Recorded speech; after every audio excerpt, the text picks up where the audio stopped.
जी बिस्मिल्लाहिर्रहमानिर्रहीम। सहारा बनो में मैं हूँ खान अली तो ये साढ़े भाई ने आसफ साहब ने अल्लाह का लख ते करोड़ वाली शुक्र है कि अल्लाह की तरफों इन्हों रोज़गार मिल गया। ये मेरे भाईजान बेरोज़गार सन इन्हों को कोई कारोबार नहीं सी। देखो जिस तरह कि मैं कहा सी कि मैं यार वीडियो बनाना वा यूट्यूब पर अपलोड होंदी है, चंद साथी मेरे नाल जुड़े ने जेडे वीडियो वेखते हैं, इन्हां दोस्तां नूं वीरां नूं जेडे बेरोज़गार होंदे ने उन्हां नूं रोज़गार मिल जाता। ये मेरी आवाज़ है, मैं आवाज़ उठाना वा इंज दे लोकां से इंज दे दोस्तां से आवाज़ उठाना वा। अल्लाह का लख ते करोड़ वाली शुक्र है कि इस मेरे भाईजान नूं रोज़गार मिल गया। आसफ साहब जी तो हुण तुसीं खुश हो? जी मैं बड़ा खुश जी, बहुत ज़्यादा खुश हाँ कि मैंने रोज़गार मिल गया सहारा बनू की तरफों।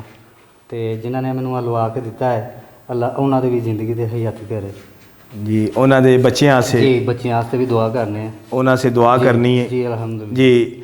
और वेखो जी इस रोज़गार नूं ज़ाया नहीं जी करना। बिल्कुल नहीं ये तुहाडे छोटे छोटे बच्चे ने, जी इन्हां बच्चों से तुसां रोज़गार करना है। जी बिल्कुल। हुण तुसीं वेखो तुहाडा किराए दे मकान है जी तो जिस तरह कि तुसां मैनूं दस्सिया कि तुसीं अपना राशन भी जिहड़ा सी वो खुदार लैके आ रहे सो। जी जी वेखो जी तुहाडा वो भी कर्जा उतर गया। हाँ जी हुण तुसीं रोज़गार तुसीं चलाओगे अपने बच्चों से करोगे। बिल्कुल इंशाअल्लाह। वेखो जी इस रोज़गार नूं ज़ाया इस वजह नहीं करना जिस भाई ने दोस्त ने वीर ने ये तुहानूं लगा के दिता है, जी ਉਹਦੇ हक लाल दे पैसे ने, बड़ी मेहनत दे पैसे जी ने, बिल्कुल बिल्कुल ਇਹ तुसां करना है। जी और बस कदी देखो तुहानूं लगे कि यार जिस भाई ने मैनूं लगा के दिता है ਉਹਦੇ ਅਸੀਂ दुआ करते हैं इंशाअल्लाह दुआ करांगे इंशाअल्लाह क्यों जी। दुआ ज़रूर करिया जी। तो ए लो कुछ पैसे ने,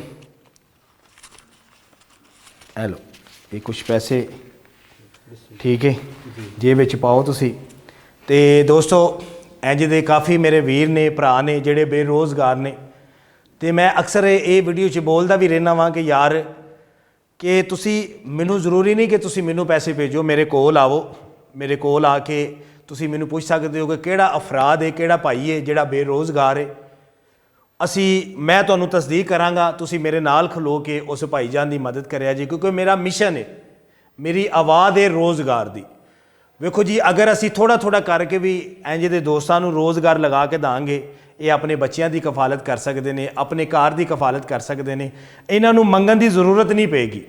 अज का दौर इंज दा वे आसफ भाई तुहानूं भी पता है, जी किसी चाचे को मंगीए या किसी ताए बाबे को मंगीए कोई देंदा है? नहीं कोई नहीं कोई नहीं ना देंदा। कोई नहीं तो यही मेरी आवाज़ सी कि यार क्यों ना थोड़ा थोड़ा करके जी पैरों से स्टैंड किया जाए। हाँ जी, बिल्कुल। हुण वेखो जी अज तुहाडा लग गया, हाँ जी बिल्कुल लग गया। हुण तुहानूं किसी को मंगण की जरूरत नहीं पेगी। जरूरत पेगी इंशाअल्लाह। तुहाडा अपना रोज़गार है, तुसी करोगे, जी बिल्कुल। अपने बच्चों से करना जे, अपने घर से करना जे। बिल्कुल देखो जी हुण तुसी बच्चे भी अपने पढ़ा सकते हो, लिखा सकते हो, कतरे कतरे ना दरिया बनता है। हाँ जी बिल्कुल बिल्कुल ऐसे तो इस तरह मैं जिस तरह कहना कि मेरा साथ दो, इंज दे दोस्तां की मदद करिए। पाकिस्तान जिंदाबाद।